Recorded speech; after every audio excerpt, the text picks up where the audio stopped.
Noong panahon ng World War II, may isang sundalong Hapones na hindi sumuko, kahit tapos na ang digmaan. Ito ang kwento ni Hiro Onoda. Noong 1944, ipinadala siya sa Lubang Island, Philippines. Ang utos sa kanya, huwag kang susuko, huwag kang mamamatay, at hindi ka dapat mahuli. At sineryoso ito ni Onoda higit sa kaya ng kahit sinong sundalo.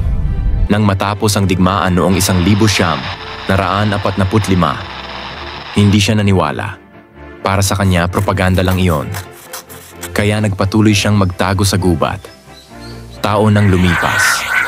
Siya at ang ilang kasamahan niya ay patuloy na nagbabantay. Pero isa-isa silang nawala. Hanggang si Onoda na lang ang natira. Sa loob ng dekada, nag-survive siya gamit lang ang talino at disiplina. Nangangaso siya ng baka, ibon, at kung anumang makita. Nagtatayo siya ng kampo. Lagi siyang nagbabantay, parang hindi tapos ang giyera. Noong 1950s, 1960s, 1970s, naroon pa rin siya. Habang ang buong mundo ay nagbago na. Pero si Onoda, hindi pa rin sumusuko. Hanggang isang araw, may dumating na hiker. Sabi ng hiker, hanap ko ang 3, panda, snowman, at si Onoda. Nakita niya si Onoda sa gubat. Pero hindi agad naniwala si Onoda. Sabi niya, kung tapos na ang giyera, ipakita mo ang superior ko. Ginawa nga nila. Dinala nila ang dating commander. At sinabi nito, Onoda, tinatapos ko na ang iyong misyon. Doon lang siya naniwala. Pagkatapos ng 29 na taon, bumaba ang sandata. Naiyak ang marami. Hindi siya sumuko dahil naniwala siya sa tungkulin. Hindi dahil sa digmaan, pero dahil sa paninindigan. Si Hiro Onoda, ang sundalong hindi sumuko ng 29 na taon. Hanggang sa huling araw, sinunod niya ang utos. Isang kwentong nagpapaalala na minsan, ang tapang ay hindi madaling ipaliwanag, pero ramdam ng mundo. Ito ang kwento ng hindi sumusuko. Pagbalik niya sa Japan, hindi makapaniwala ang mga tao. Isang sundalo mula sa nakaraan, biglang nasa modernong mundo. Parang lumabas siya mula sa time machine. Maraming nagtanong, bakit tumagal ka ng ganon? Simple lang ang sagot niya. Sinabi niyang, may tungkulin akong kailangang tapusin.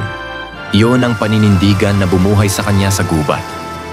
Sa loob ng 29 na taon, walang araw na hindi siya handang lumaban. Kahit mag-isa na lang siya, at kahit wala ng giyera, maraming Pilipino ang nagulat na buhay pa siya.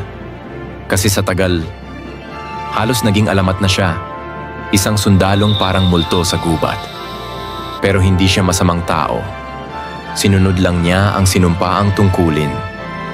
At dahil dito, naging simbolo siya ng katapatan. Nagbigay siya ng inspirasyon sa buong mundo. Ayan nang mamatay siya noong 2014. Marami ang nagbigay pugay sa buhay na kanyang tinahak. Isipin mo, 29 na taon sa gubat. Walang pamilya, walang kaibigan, walang ibang balita kundi ang ingay ng kalikasan. Pero hindi siya natakot, hindi siya sumuko, hindi siya nagbigay daan dahil may misyon siyang pinanghahawakan. Isang pangakong sineryoso niya hanggang huli. Kahit ang mundo ay nagbago na, siya hindi. Pero sa huli, nagbigay daan din ang katotohanan at tinanggap ni Onoda ang kapayapaan. Hindi dahil napilitan siya, kundi dahil natapos na ang kanyang misyon doon. Nakahinga siya, isang buhay na nais din niyang simulan muli. Nabuhay siyang parang lumang mandirigma na sa wakas nakahanap ng katahimikan at kapayapaan.